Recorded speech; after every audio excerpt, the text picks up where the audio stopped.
আসসালামু আলাইকুম। আজকে আমি আলু পুরি বানানোর সবচেয়ে সহজ রেসিপিটি শেয়ার করব। প্রথমে আমি নিয়ে নিচ্ছি 1 কাপ ময়দা, দিয়ে দিচ্ছি অল্প লবণ,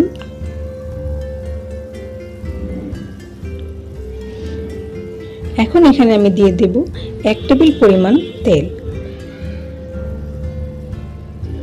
এবার তেলটাকে ভালোভাবে মিক্সড করে নিতে হবে। মিক্সড করা হয়ে গেলে এখানে আমি অ্যাড করছি পানি।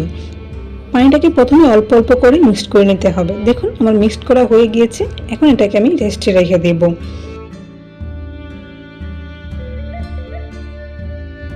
ভিতরে পোরটার জন্য কয়েকটা আলু সিদ্ধ করে নিয়েছি। এখানে আমি দিয়ে দিচ্ছি একটা পেঁয়াজ কুচি আর একটা শুকনো মরিচ কুচি।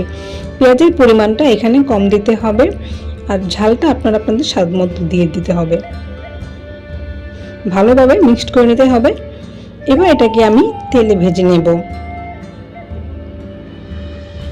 প্রায় 5 মিনিটের মতো এটাকে আমি ভেজে নিয়েছি। ভাজা হয়ে গেছে, এখন এটাকে আমি তুলে নিচ্ছি। 20 মিনিট পরে আগে থেকে রেডি করে রাখা ময়দার ডোটাকে এখন আমি পুরি বানিয়ে নেব। এখানে অল্প অল্প করে ভাগ করে নিয়ে নিচ্ছি।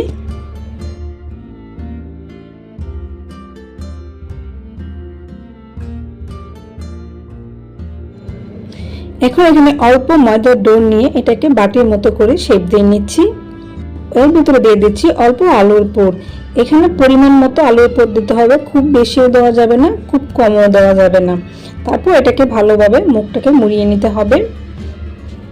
এবার এটাকে আমি পুরি বানিয়ে নেব।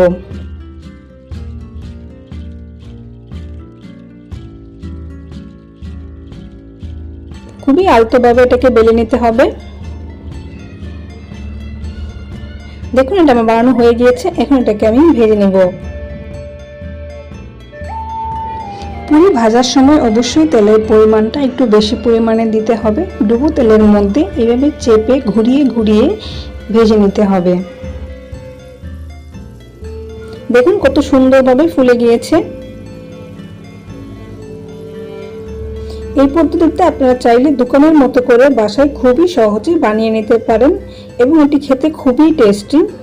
আর আমার ভিডিওটি ভালো লাগলে একটা লাইক দিয়ে চ্যানেলটি সাবস্ক্রাইব করে দিবেন।